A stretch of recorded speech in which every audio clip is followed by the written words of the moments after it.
International yoga day पे आप सबका हार्दिक अभिनंदन है। आज हम आपके लिए एक बहुत शुभ संदेश लेके आए हैं। सहयोग करिए और प्रसन्न रहिए। सहयोग एक प्रकृति का और श्री माता जी निर्मला देवी का अद्भुत तोहफा है हम सबके लिए। आप लोग सब प्रकृति के बारे में जानते हैं और प्रकृति के साथ जुड़े हुए भी हैं। हमारा जीवन प्रकृति के बिना अधूरा है। प्रकृति में 5 तत्व होते हैं जिनको हम 5 एलिमेंट्स कहते हैं, और ये एलिमेंट्स हमारे जीवन का, हमारे शरीर का एक अभिन्न हिस्सा है। इन 5 तत्वों में या 5 एलिमेंट्स में आप सबको पता है, धरती आती है, आकाश आता है, वायु होती है, जल होता है और अग्नि होती है। ये सारे तत्व हमारे जीवन को संवारते हैं, उनकी रक्षा करते हैं और हमको संतुलन में रखते हैं। अगर इन तत्वों का संतुलन बिगड़ जाता है हमारे शरीर में तो हमको बीमारियां भी हो जाती हैं, और प्रकृति में अगर इनका संतुलन बिगड़ जाता है तो तरह तरह की आपदाएं भी आ जाती हैं। प्रकृति में संतुलन बिगाड़ने के लिए ज़्यादातर मनुष्य ही जिम्मेदार है, मानव जाति ही इसके लिए जिम्मेदार है। जब प्रकृति में इनका संतुलन बिगड़ता है तो आपने देखा है कैसी कैसी आपदाएं आती हैं। धरती पे संतुलन खराब होता है तो भूकंप आता है। आकाश में जब आप देखते हैं खराबी तत्व में लोग कर देते हैं तो वहाँ से बिजलियाँ चमकती हैं और दूसरे तरह की परेशानियाँ आती हैं। आपका तूफान आते हैं वायु के द्वारा, जल प्रलय होती है। अग्नि का भी आपने देखा है, जंगल के जंगल जल जाते हैं, राख हो जाते हैं। इस तरह से 5 तत्व जो हैं हमारे सहायक भी हैं और हमारे विध्वंसक भी हैं। तो हमें उनका बहुत आदर करना चाहिए और उनकी इज्जत करनी चाहिए। अब हम ये देखते हैं कि किस तरह से ये हमारी सहायता करते हैं। धरती पे तो आप सबको पता ही है, हम लोग रहते हैं, चलते हैं, अपना जीवन यापन करते हैं। धरती हमें भोजन देती है, पानी देती है और तरह तरह से हमारा माता की तरह पोषण करती है। फिर आप जल देखते हैं, जल हमारा जीवन है। जल के बिना हम अपने जीवन की कल्पना भी नहीं कर सकते हैं। तो इस सब का हमको बहुत आदर करना चाहिए। जल हमारे शरीर की कोशिकाओं में होता है, हमारे ब्लड में होता है, हमारे सलाइवा में होता है, हमारे टीयर्स में होता है, जो आंसू निकलते हैं उसमें होता है। तो जल का बहुत हिस्सा हमारे शरीर को चाहिए होता है। जितने भी जीव हैं उन सबको जल की नितांत आवश्यकता है, बाह्य जीवन के लिए भी और अंदरूनी जीवन के लिए भी। इसके बाद आप देखिए अग्नि का भी बहुत महत्व है। हमारा जो भोजन पचता है वो अग्नि की वजह से ही होता है। एक जठराग्नि होती है हमारे आमाशय में, अगर वो खराब हो जाती है तो खाना नहीं पचता है, अगर वो तेज हो जाती है तो दूसरी तरह की प्रॉब्लम होती हैं। तो अग्नि का भी बहुत महत्व है। अग्नि से बाह्य रूप में भी बहुत कार्य होते हैं, उस पर खाना बनाया जाता है, लोग जाड़ों के दिनों में तापते हैं और रोशनी भी उससे प्राप्त करते हैं। फिर आप देखिए कि आकाश का क्या महत्व है। आकाश में जितने भी कम्युनिकेशन हैं वो आकाश के द्वारा ही होते हैं। और वायु तो हम सब जानते ही हैं, हम लोग सांस लिए बिना जीवित नहीं रह सकते हैं। तो वायु का भी बहुत महत्व है। पेड़ पौधों के लिए, जीव जंतुओं के लिए वायु के बिना हम कुछ भी नहीं कर सकते। इस तरह से आपने देखा कि ये 5 तत्व कैसे हमारे जीवन का अभिन्न अंग है। तो हमें उनको बहुत ही प्यार से और बहुत ही आदर से उनको इस्तेमाल करना चाहिए। अब आइए हम लोग बात करते हैं अपने सूक्ष्म शरीर की, यानी सेटल बॉडी की। यहाँ पे आप चार्ट में देख रहे हैं, इस चार्ट में आपको दिखाई दे रही हैं ये 3 नाड़ियाँ, एक लेफ्ट में है, एक राइट में है और एक सेंटर में है। ये हमारे सूक्ष्म शरीर का हिस्सा है। जो लेफ्ट नाड़ी है जो आपको दिखाई दे रही है नीले रंग की, इसको हम ईड़ा नाड़ी कहते हैं। ये पास्ट की नाड़ी है। जितना भी भूतकाल में गुजर चुका है वो सारा इसमें स्टोर हो जाता है और ये भावनाएं, और जो इच्छाएं होती हैं वो भी इसी नाड़ी में होती हैं। अगर ये नाड़ी किसी तरह से कमज़ोर पड़ गई या इसके अंदर कोई परेशानी आ गई तो हमको मानसिक बीमारियां आ जाती हैं, जैसे डिप्रेशन आ जाएगा और दिमाग से संबंधित जितनी बीमारियां हैं वो हमको हो सकती हैं। इसी प्रकार दाईं साइड में राइट में ये आपकी राइट चैनल जा रही है, जिसको कि हम पिंगला नाड़ी कहते हैं। ये गर्म होती है, ये नाड़ी गर्म होती है और ये जो है भविष्य काल की नाड़ी है। जितना भी कुछ भविष्य में है वो सारी ये पिंगला नाड़ी में होता है। जो मनुष्य बहुत अधिक सोचते हैं, बहुत प्लान करते हैं, हमेशा भविष्य के बारे में सोचते हैं, उनकी ये नाड़ी कमज़ोर हो जाती है। अब जब ये नाड़ी कमज़ोर हो जाती है तो हमको डायबिटीज़ ऐसी बीमारी आती हैं, हाई ब्लड प्रेशर हो जाता है, दिल की बीमारियां आ जाती हैं, एस्थमा हो जाता है, हार्ट अटैक हो जाते हैं। इस तरह की बीमारियां यहाँ पे आने लगती हैं। अब आप देख रहे हैं कि ये मध्य में एक नाड़ी जा रही है, इसको कहते हैं सुषुम्ना नाड़ी। ये उत्थान की नाड़ी है, इसी से हमारा आध्यात्मिक उत्थान होता है। अब इनके मेडिकल टर्म्स भी हैं, इनको मेडिकल साइंस ने भी जाना है। जो आपकी लेफ्ट नाड़ी जा रही है इसको लेफ्ट सिंपैथेटिक नर्वस सिस्टम के नाम से जाना जाता है, और जो राइट में जा रही है इसको राइट सिंपैथेटिक नर्वस सिस्टम के नाम से जाना जाता है। और जो बीच की नाड़ी है इसको पैरासिम्पैथेटिक नर्वस सिस्टम कहते हैं, जिसके बारे में डॉक्टर्स को और मेडिकल साइंस में कोई भी ज्ञान नहीं है। और ये ज्ञान का खजाना सहज योग में आपको मिल जाएगा। जब आप सहज योग करेंगे तो आपको पता चल जाएगा कि पैरासिम्पैथेटिक नर्वस सिस्टम के द्वारा क्या क्या होता है और ये नाड़ी किस तरह से कार्यान्वित होती है। इस तरह से आपने देखा हमारे अंदर ये 3 नाड़ियां हैं सूक्ष्म शरीर में। इसके बाद आप देखेंगे ये आपको ये गोल गोल एनर्जी सेंटर्स दिखाई दे रहे हैं, इनको चक्र भी कहा जाता है। ये 7 होते हैं, ये सूक्ष्म शरीर में 7 चक्र होते हैं। पहला चक्र मूलाधार है, दूसरा चक्र स्वादिष्ठान है, तीसरा चक्र नाभि है, चौथा चक्र अनहत या हृदय चक्र है, 5वां चक्र विशुद्धि है, छठा चक्र आपका आज्ञा चक्र है और 7वां चक्र आपका सहस्त्रार है। तो इस तरह से ये 7 एनर्जी सेंटर या चक्रास हैं। ये एनर्जी जो है अपने करस्पॉन्डिंग ऑर्गन्स जो हैं, जो इनके एरिया में ऑर्गन्स आ रहे हैं, अंग आ रहे हैं, उनको ये एनर्जी प्रदान करते हैं। अब इन 2 चक्रों और नाड़ियों के अलावा जो सबसे इम्पॉर्टेंट स्ट्रक्चर है वो है हमारा सैक्रम बोन। ये रीढ़ की हड्डी के सबसे निचले भाग में होती है ये सैक्रम बोन, और इसके अंदर एक शक्ति होती है जिसको कहते हैं कुंडलिनी शक्ति। इसको मदर एनर्जी भी कह सकते हैं। और ये कुंडलिनी शक्ति 3 कुंडल में होती है, यानी 3 वलय में होती है, 3.5 वलय में, इसीलिए इसको कुंडलिनी शक्ति कहा जाता है। ये कुंडलिनी शक्ति डोरमेंट स्टेट में है, यानी सुषुप्ता अवस्था में ये है, सोई हुई है। जब आपकी इच्छा होती है कि इसको अवेकन करें या इसको जगाएं तभी ये जगती है, नहीं तो ये सोई रहती है। हर एक के अंदर होती है, ये जन्म से होती है ये। अब इसका मार्ग क्या है उठने का कुंडलिनी शक्ति का? ये कुंडलिनी शक्ति सुषुम्ना नाड़ी से इन चक्रों के द्वारा ऊपर चढ़ती हुई 7वें चक्र का भेदन करती हुई, ब्रह्मरंध्र का छेदन करती हुई, ये सारे चर अचर में फैली हुई ब्रह्म शक्ति से मिल जाती है। उसके बाद वो शक्ति हमारे अंदर आ जाती है। हमारे अंदर जब वो शक्ति आती है तो हमें कैसे फील होती है?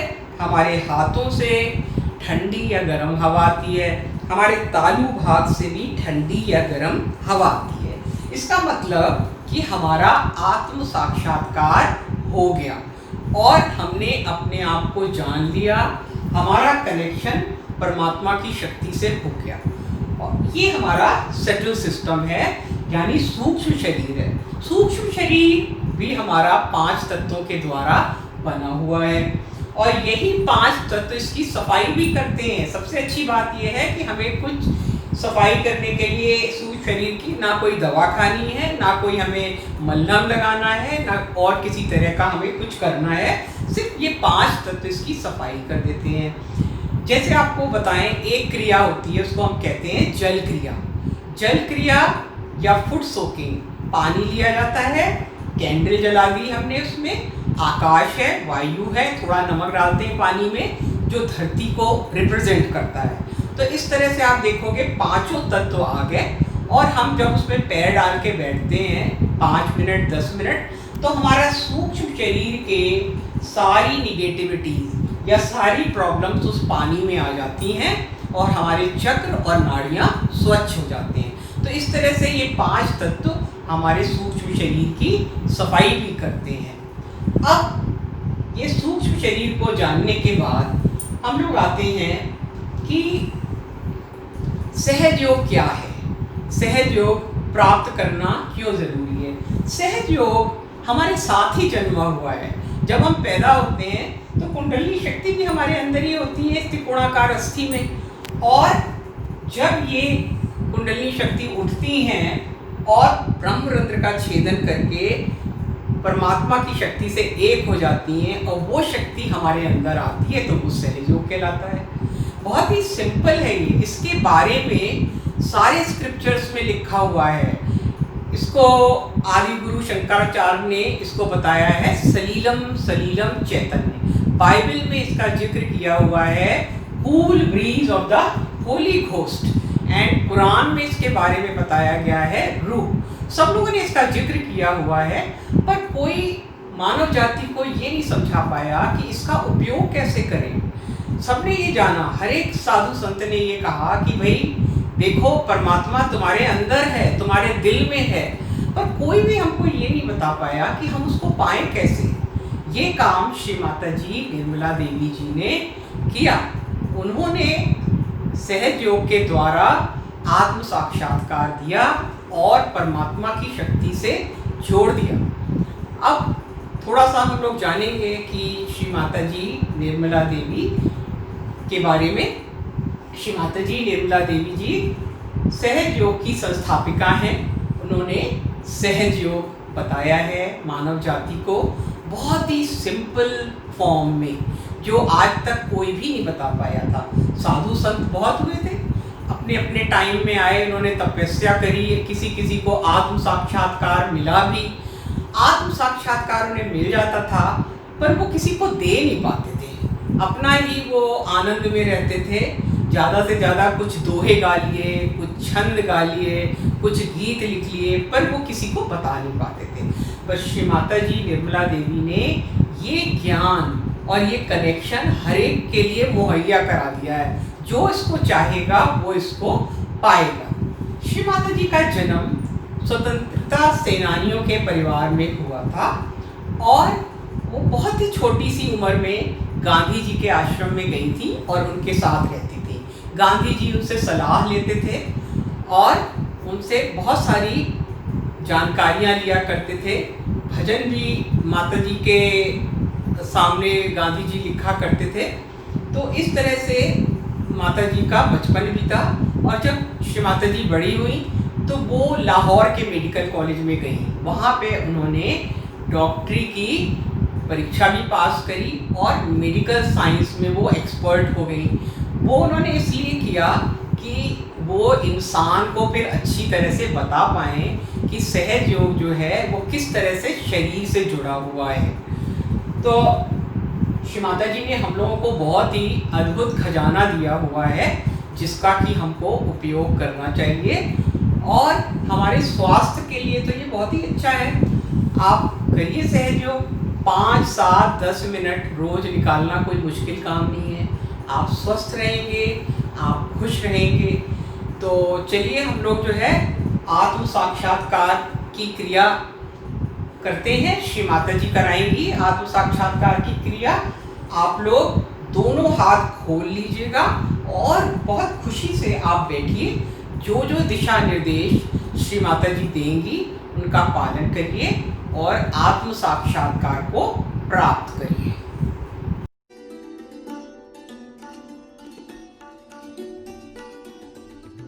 अब आपके पास चश्मा हो तो निकाल लीजिए, क्योंकि अब आंखें बंद करनी है। और पेट पे अगर कुछ चीज तंग हो या गर्दन में तो उसे भी जरा कम कर लें। और सब लोग इसे करें पूरी तरह से।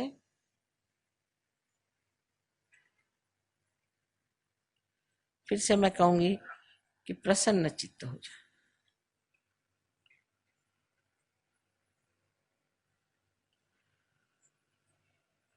अब आप आंखें बंद कर लें, कोई भी आंख न खोलें, आंख बंद कर लें और अपना हाथ हृदय पे रखें। अब एक प्रश्न आप अपने मन में मेरे लिए पूछें। मुझे आप श्री माता जी कहें या चाहे माँ कहें, आप प्रश्न पूछिए, माँ क्या मैं आत्मा हूं? 3 बार प्रश्न पूछे।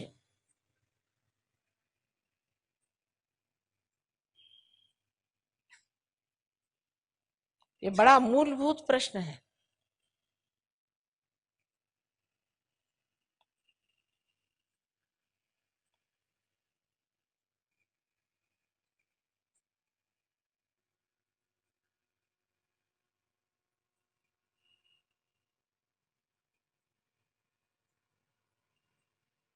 अब आप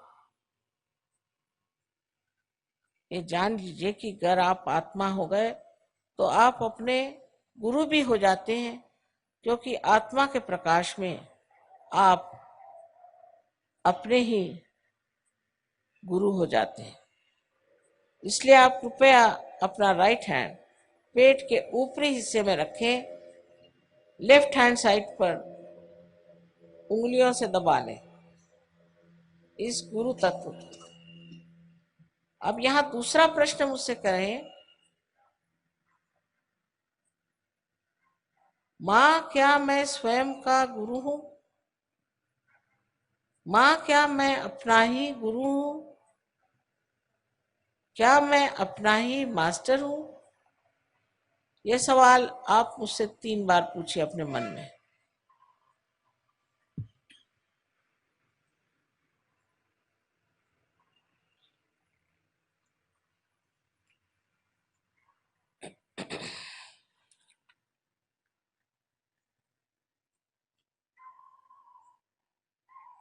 हम्म।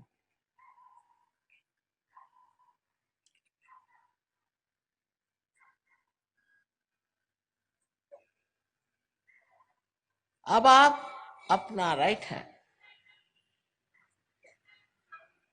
पेट के निचले हिस्से में लेफ्ट हैंड साइड में रखें और ये जान लीजिए कि मैं आपकी स्वतंत्रता का पूर्ण आदर करती हूं और आप पे मैं जबरदस्ती शुद्ध विद्या लाद नहीं सकती। जो शुद्ध विद्या इस चक्र से आपको पूरा ज्ञान कराएगी परमात्मा की शक्ति का। इसलिए आपको यहाँ कहना होगा 6 मर्तबा, क्योंकि इस चक्र में 6 पंखुड़ियां हैं। अपने हृदय में आपको मांगना होगा, श्री माता जी मुझे आप शुद्ध विद्या दीजिए।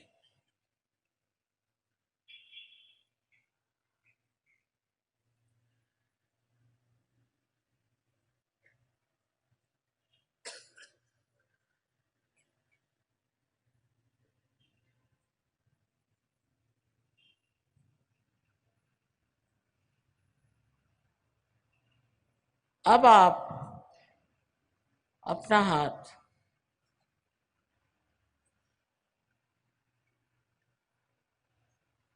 जरा जोर से दबाइए।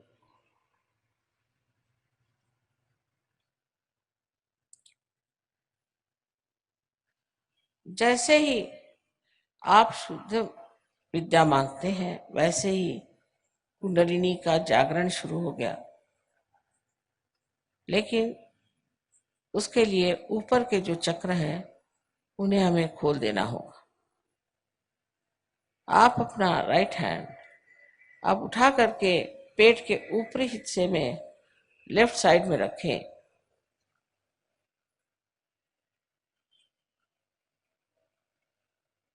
और पूर्ण आत्मविश्वास के साथ, आत्मविश्वास से ही चक्र खुलेंगे।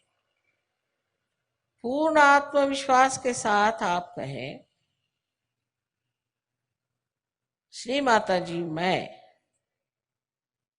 स्वयं का गुरु हूं। पूर्ण आत्मविश्वास के साथ कहिए।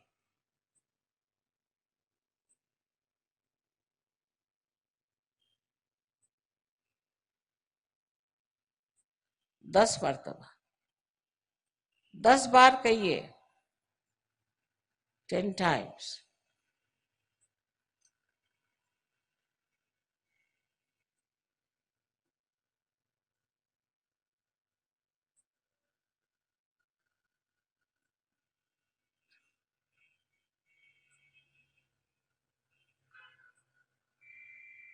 आपसे मैंने पहले ही बताया कि आप आत्मा हैं। आप ये शरीर, बुद्धि, मन, अहंकार आदि उपाधि नहीं, किंतु आप शुद्ध आत्मा हैं। अब अपना राइट हैंड आप हृदय पे रखें और पूर्ण विश्वास के साथ आप 12 मर्तबा कहिए, श्री माता जी मैं शुद्ध आत्मा हूं।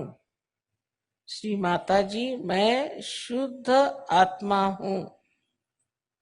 अपनी अपनी भाषा में कहिए, जिस भाषा में कहना चाहे। 12 मर्तबा कहिए।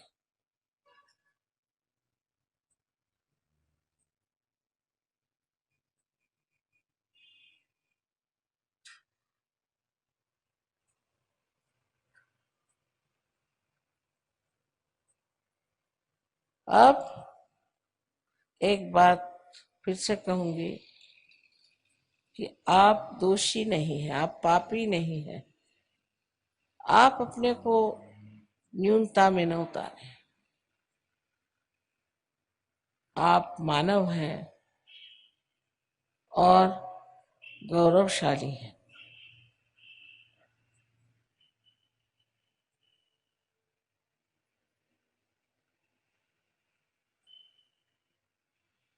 चारों तरफ फैला हुआ परमात्मा का ये प्यार, ये समुद्र है क्षमा का। आप कोई ऐसी गलती नहीं कर सकते कि जो इस समुद्र में पूरी तरह नष्ट ना हो जाए। इसलिए आप अपने ही को क्षमा करें और अपना राइट हैंड, अपना कंधा और अपनी गर्दन इसके बीचों बीच रखें और अपनी गर्दन राइट साइड को पूरी तरह से मोड़ दें। यहां पर आपको 16 मर्तबा कहना होगा, श्री माता जी मैं बिल्कुल दोषी नहीं हूं, मैं निर्दोष हूं। 16 मर्तबा कहिए, पूर्ण विश्वास के साथ कहिए, मैं कहती हूं कि आप निर्दोष हैं।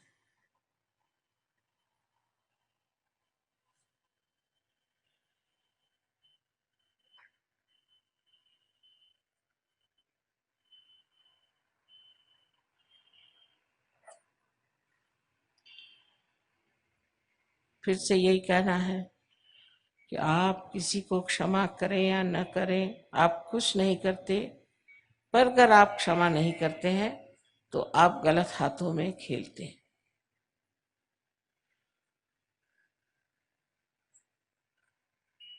इसलिए आप सबको एक साथ क्षमा करें। अपना हाथ, राइट हैंड अपने माथे पर, अपने कपाल पर आड़ा रखें, दबाएं दोनों साइड में, नीचे गर्दन झुका लें और यहां पर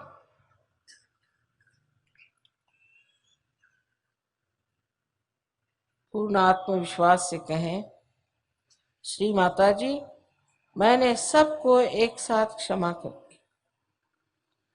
मैंने सबको एक साथ क्षमा कर दिया है।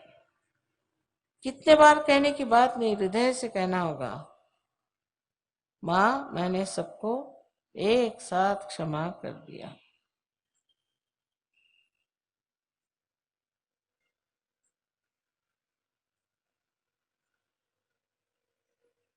अब राइट हैंड को पीछे ले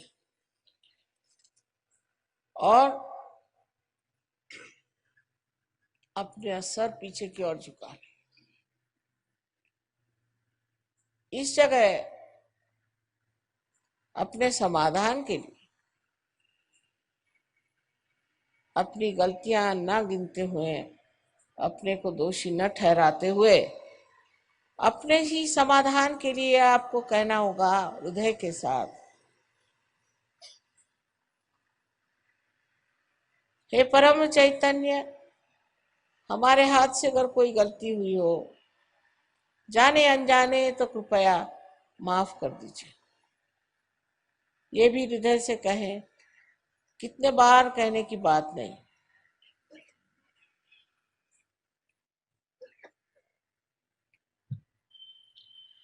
अब आखिरी चक्र बहुत महत्वपूर्ण है। लेफ्ट हैंड हमारे और रखें, दोनों पैर अलग रखें। जो नीचे बैठे हैं वो आराम से बैठे रहें, लेकिन अब अपने हाथ को पसार लें, हथेली को पूरी तरह से खींच लें और उसके बीचों बीच जो जगह है उसको आप बराबर अपने तालू पर, जो कि आपके बचपन में एक बहुत स्निग्ध सी हड्डी थी, उस पर रखें और अपनी गर्दन झुका लें पूरी तरह से। अपनी उंगलियों को पूरी तरह से खींचें बाहर की ओर, जिससे पूरा दबाव आपके स्कैल्प पर, आपके सर की चमड़ी पर पड़े। अब ये जान लीजिए कि मैं आपकी स्वतंत्रता को मानती हूं और मैं आप पर आत्म साक्षात्कार लाद नहीं सकती। आपको मांगना होगा। अब कृपया इस हाथ को आप 7 मर्तबा धीरे क्लॉकवाइज, माने घड़ी के कांटे की तरह धीरे धीरे घुमाएं और कहें 7 मर्तबा, श्री माता जी मुझे आप कृपया आत्म साक्षात्कार दीजिए, मुझे आत्मबोध दीजिए। श्री माता जी मुझे आप आत्मबोध दीजिए। 7 मर्तबा कहें।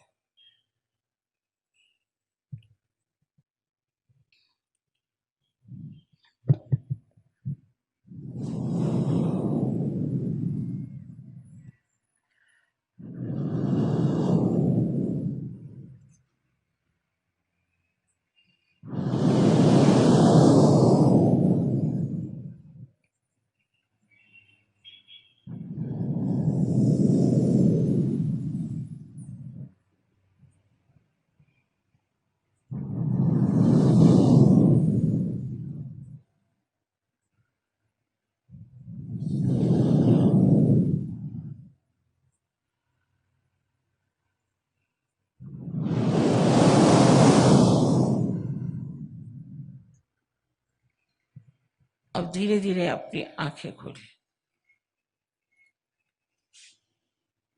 अब दोनों हाथ मेरी ओर करें इस तरह से और मेरी ओर देखें और निर्विचार हो जाइए, विचार मत करें।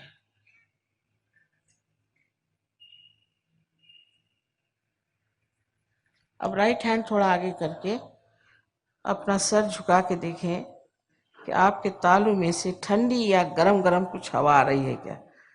सर के ऊपर हाथ रखें, उसको छुए नहीं, दूर से देखें। किसी किसी को बहुत दूर तक आती है हवा, आ रही ठंडी हवा, देखिए सर में से आ रही। राइट हैंड मेरे ओर करें, राइट हैंड मेरे ओर करें। लेफ्ट हैंड से देखिए, पहले राइट हैंड करें मेरे ओर। हाँ, अब लेफ्ट हैंड से देखिए। राइट हैंड, हाँ, मेरे और करें, लेफ्ट हैंड से देखिए, आ रही? अच्छा, अब लेफ्ट हैंड मेरे, अब गर्दन झुका के देखिए राइट हैंड से, आ रही क्या? देखिए सब आ रही। एक सवाल पूछे कि श्री माता जी, क्या यही परम चैतन्य है? यही क्या परमात्मा की प्रेम शक्ति है? 3 बार कोई सा भी एक प्रश्न करें, ऊपर गर्दन करके आकाश की ओर देखिए।